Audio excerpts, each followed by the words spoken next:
Hola, muy buena. ¿Qué tal? ¿Cómo habéis pasado las vacaciones? Yo más o menos bien. No, bien. Bueno, vamos a empezar con el tema de Nietzsche, pero antes de empezar a explicar el tema, en este vídeo os voy a contar un poco, porque os estaréis preguntando a lo mejor qué va a pasar con la asignatura o qué tengo pensado hacer. Os cuento. Nos queda por dar de tema importante este de Nietzsche, que es el equivalente a 4 o 5 clases, y luego dos temas cortos, que cada uno de 2 o 3 clases, ¿vale? Entonces, esos son más o menos 7 8 clases, o sea, 3 2 3 semanas. Y lo que voy a hacer es explicar todo seguido hasta el final del temario, ahora en estas semanas que vienen, ¿vale? Vamos a estar esta semana y otra, yo creo, con Nietzsche, que van a ser 4 vídeos, y os mandaré 2 por semana. Y luego supongo que será un vídeo o dos para cada uno de los otros dos temas que quedan de Ortega y de Habermas. Entonces, esto lo que quiere decir es que vamos a estar ahora unas 3 semanas en las que yo os mando vídeos y vosotros tranquilamente os cogéis vuestros apuntes y ya está. Y voy a quedar con vosotros cada una de las semanas el viernes a la hora a la que tenemos clase, a última hora del viernes o penúltima, según el grupo que seáis. Pues yo cada semana os voy a mandar con los vídeos una invitación de estas para una de Zoom. Y entonces, si tenéis alguna duda o queréis preguntarme lo que sea, o cosas que no entendáis, o que me queréis contar, o lo que sea, pues en ese rato podéis hablar conmigo, aparte de que podéis escribir todos los correos que queráis, ya lo sabéis, y todo eso.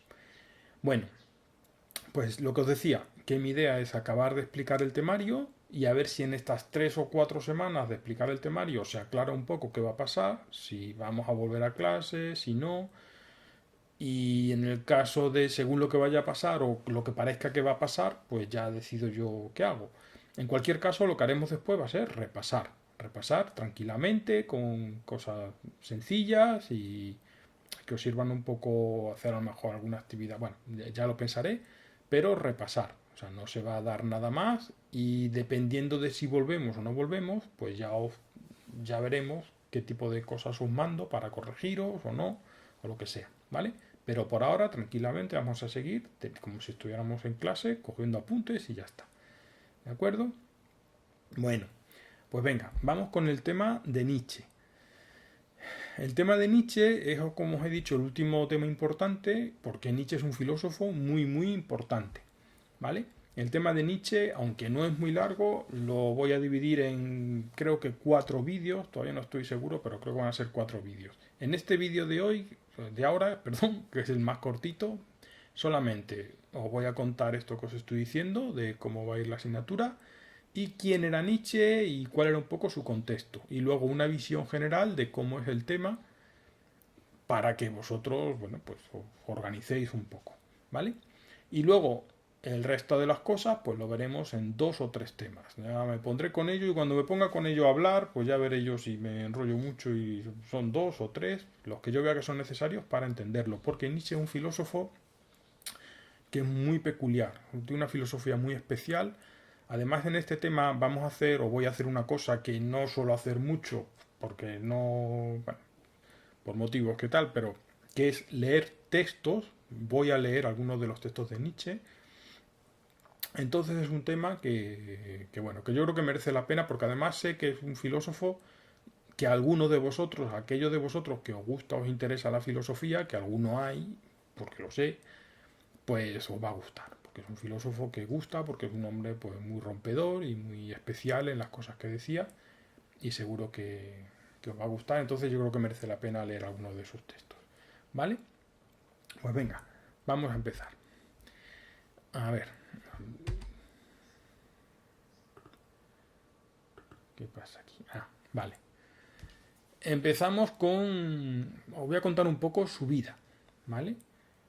Aquí veis en el vídeo, si estáis viendo el vídeo, veis que yo he puesto vida. Y 1844, que es cuando nació, 1900, que es cuando murió joven, con 50 y pico años, 55, 56 años, pero veis que he puesto ahí 1889.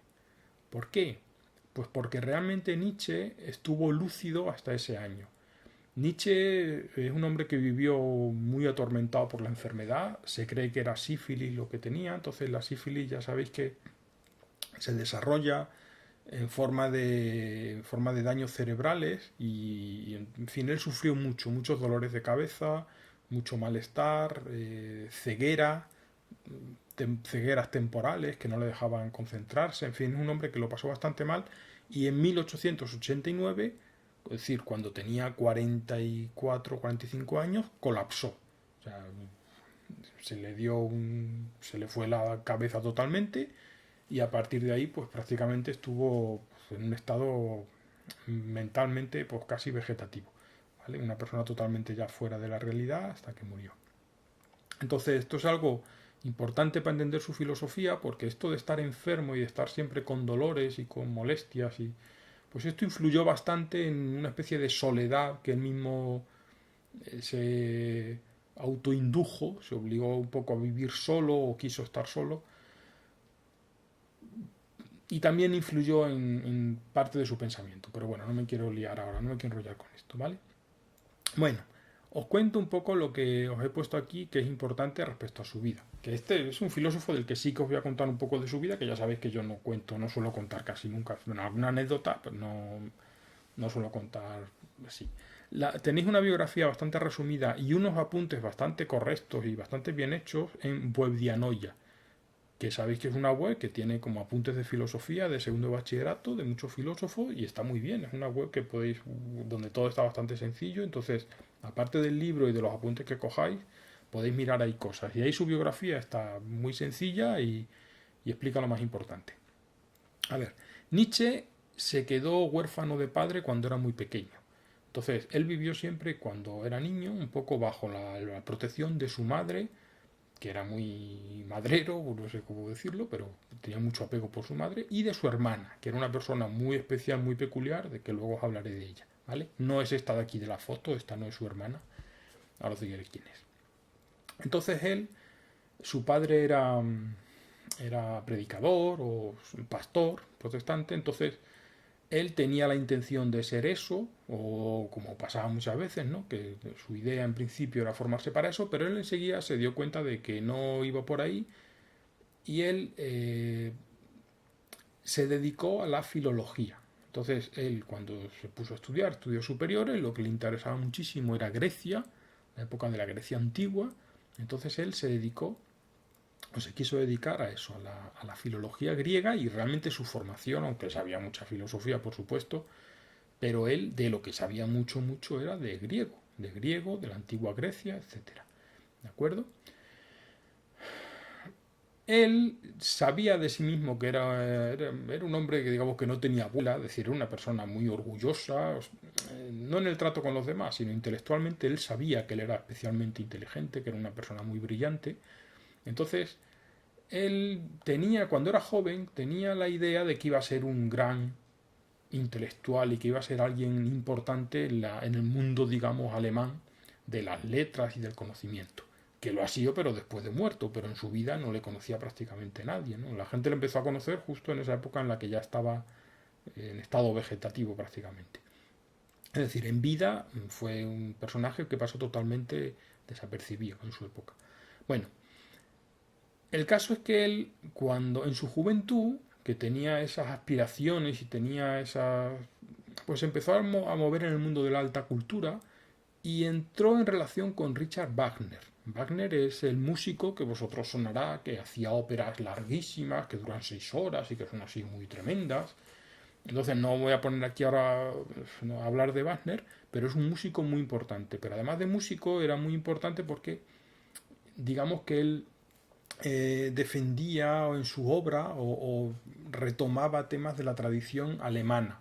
Entonces era algo así como un creador de lo que los alemanes llaman pues el espíritu alemán, es decir, la identidad germánica, de los valores de lo que representa Alemania, en fin. Entonces, al principio Nietzsche tuvo mucha admiración por Wagner, porque creía que era, porque, perdón por el paréntesis, Nietzsche era músico también, sabía tocar muy bien el piano y hay composiciones suyas, se pueden buscar, la música de Nietzsche, que es horrible, en mi opinión, es horrible, pero tiene composiciones de piano que si os ponéis a buscar las podéis encontrar. Pero bueno, volviendo a esto, que él, que era muy melómano, admiraba mucho a Wagner, pero no solamente por la música, sino también por ese espíritu suyo, esa grandilocuencia, ¿no?, por romántica de la gran Alemania, etcétera. Entonces entró en contacto con él y digamos que, bueno, pues Wagner conocía a muchísima gente, era el típico líder que está como por encima del bien y del mal. Y bueno, conoció a Nietzsche, pero tampoco es que fuera su más íntimo amigo ni nada de esto. Pero a Nietzsche, sin embargo, le marcó muchísimo, ¿no?, porque tenía una admiración por él tremenda.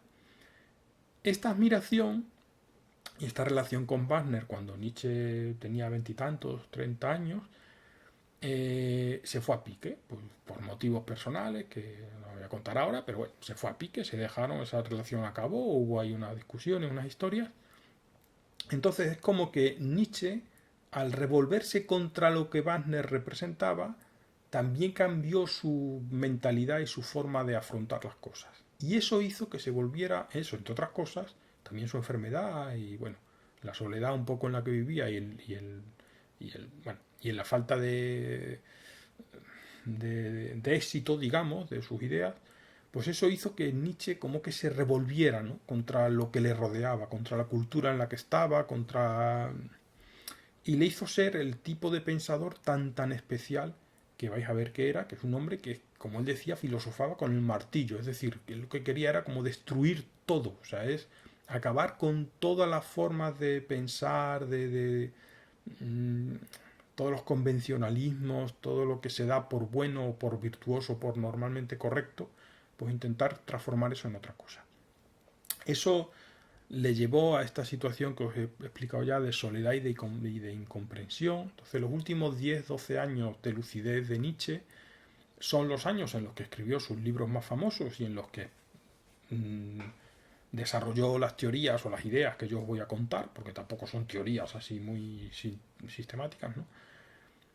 Pero son años en los cuales, pues eso, él mismo se aisló por la causa de la enfermedad y tenía algunos amigos, muy pocos amigos, pero eran relaciones que al final solamente le generaban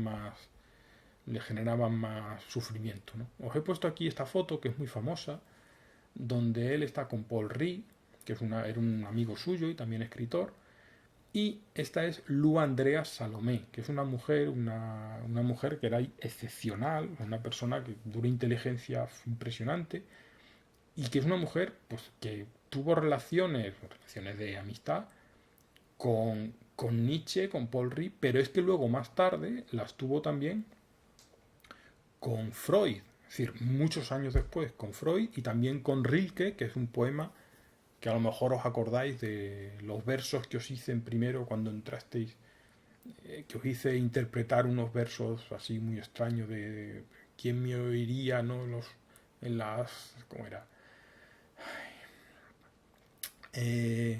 Bueno, que es de las elegías de Duino de Rilke, que es un poeta, el poeta más grande en lengua alemana, aunque no era alemán. Bueno, pues esta mujer, que me voy por la tangente, esta mujer tuvo amistad primero con Nietzsche, luego con Rilke, luego con Freud. Es decir, durante 50 años a tres de las personas más relevantes y más importantes de Alemania las trató.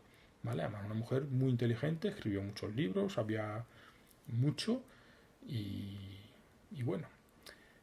Tenían aquí una especie de trío extraño, de amistad porque medio amoroso tal. Nietzsche se enamoró perdidamente de ella porque era una mujer además muy guapa y debía ser muy maja, muy simpática y tal. Y ella, pues como podéis imaginar, pues pasó de su pasó de él. Y entonces, pues Nietzsche es un grandísimo pagafantas, es como el pagafantas más importante de la historia.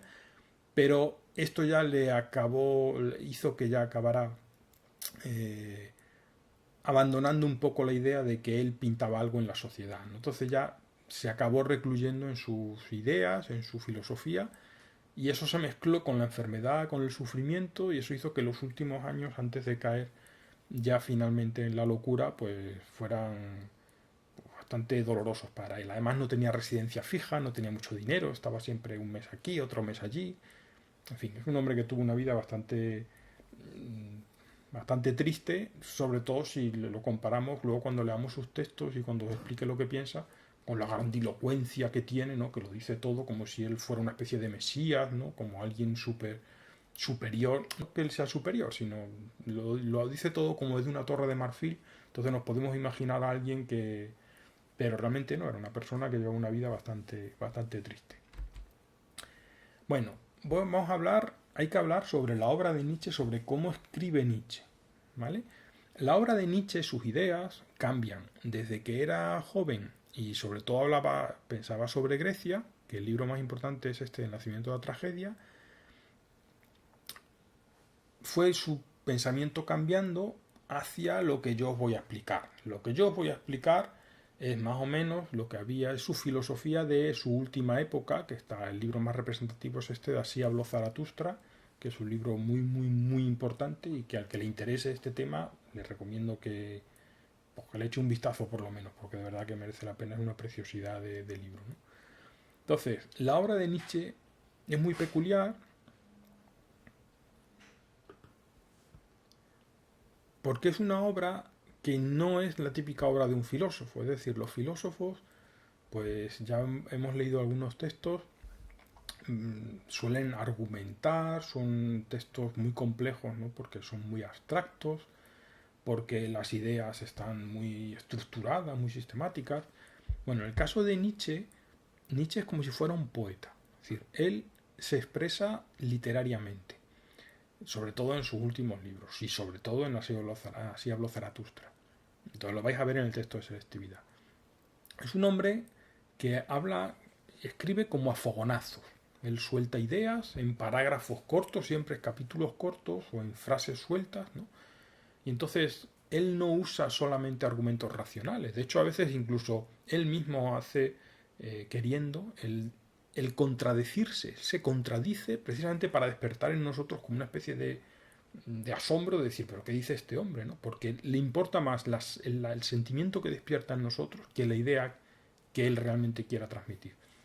Entonces su obra, como os pongo aquí, tiene una forma de escribir muy poética, usa metáforas, a veces explica mucho con metáforas, luego por ejemplo con metáforas y alegorías, luego os explicaré por ejemplo, bueno, en otro vídeo, lo de los tres estados, ¿no? Del superhombre, vais a ver que está explicado con una alegoría, igual que por ejemplo el mito de la caverna, ¿os acordáis?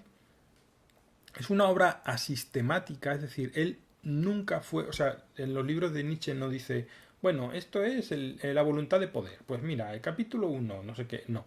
Él, sus libros más o menos giran en torno a una idea y él lo que hace es darle vueltas a esa idea, a ese pensamiento y ver sus matices, pero de una manera como deslavazada, ¿no? Aquí dice una cosa y dice otra.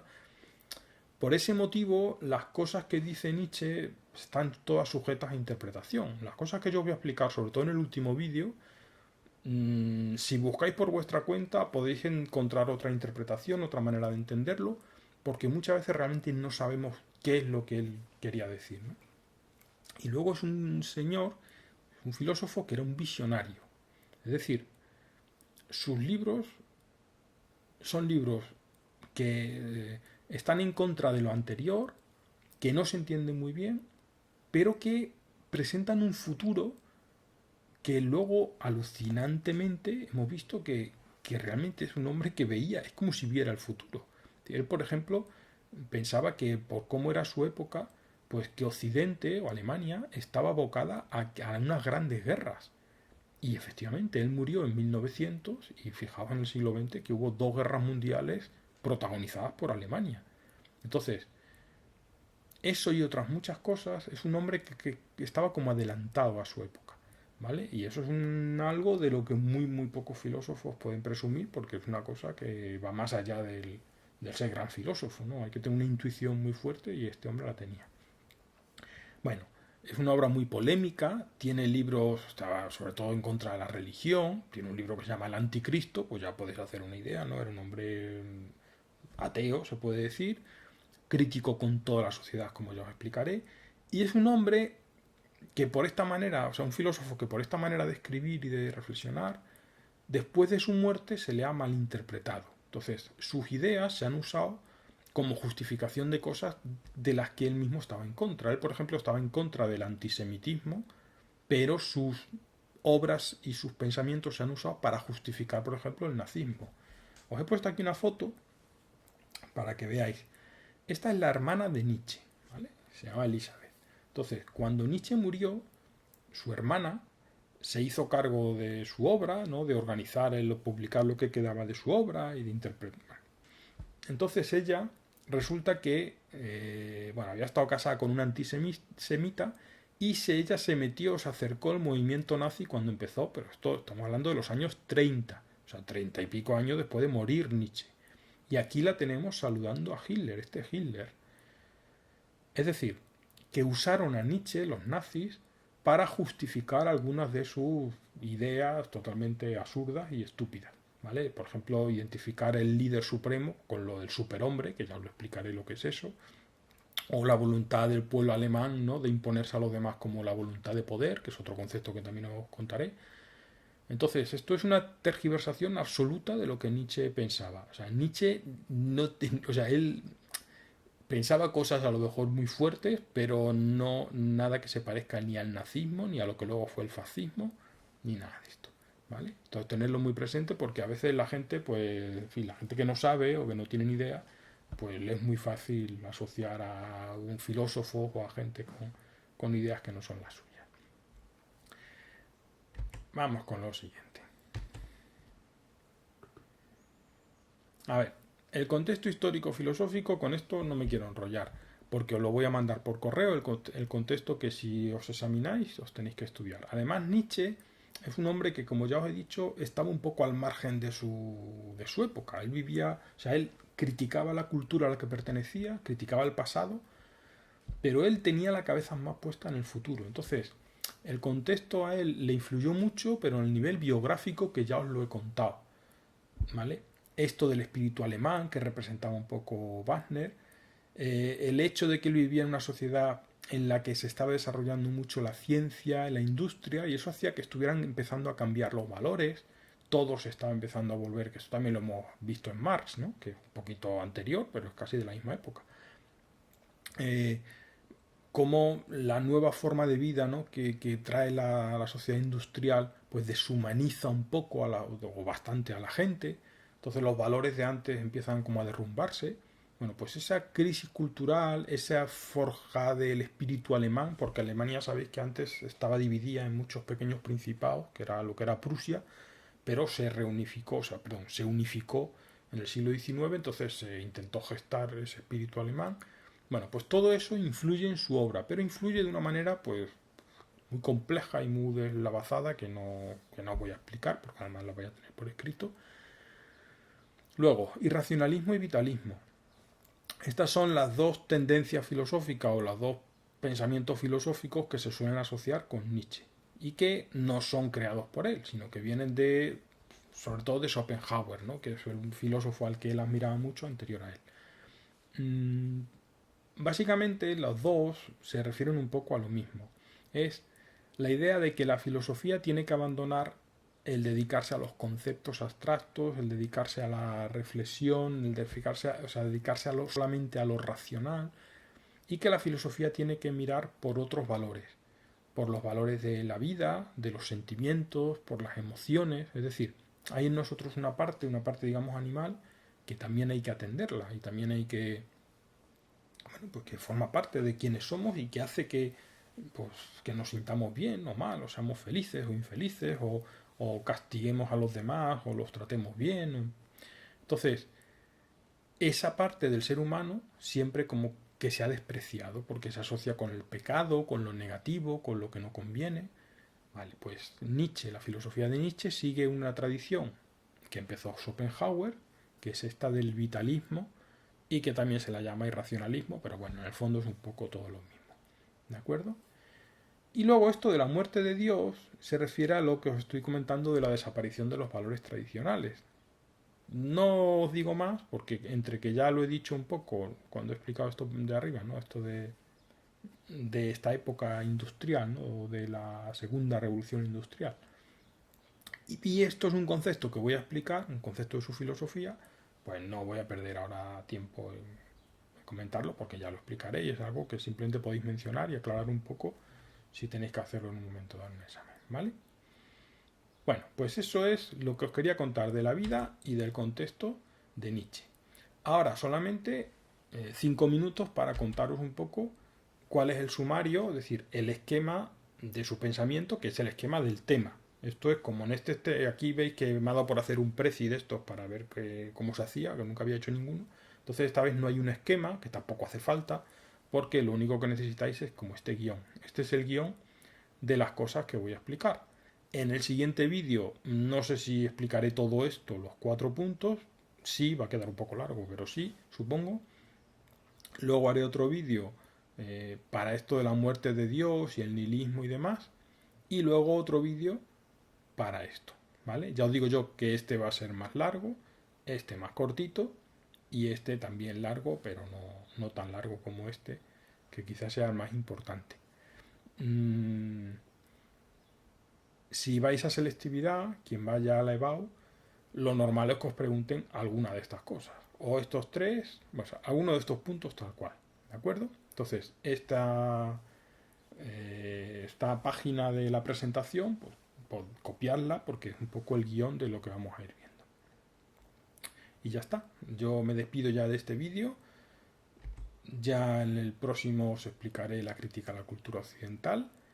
Y ya sabéis, si tenéis cualquier duda, el viernes cada uno en la hora de vuestro grupo, pues ahí estaré para lo que queráis, ¿vale? Hasta luego.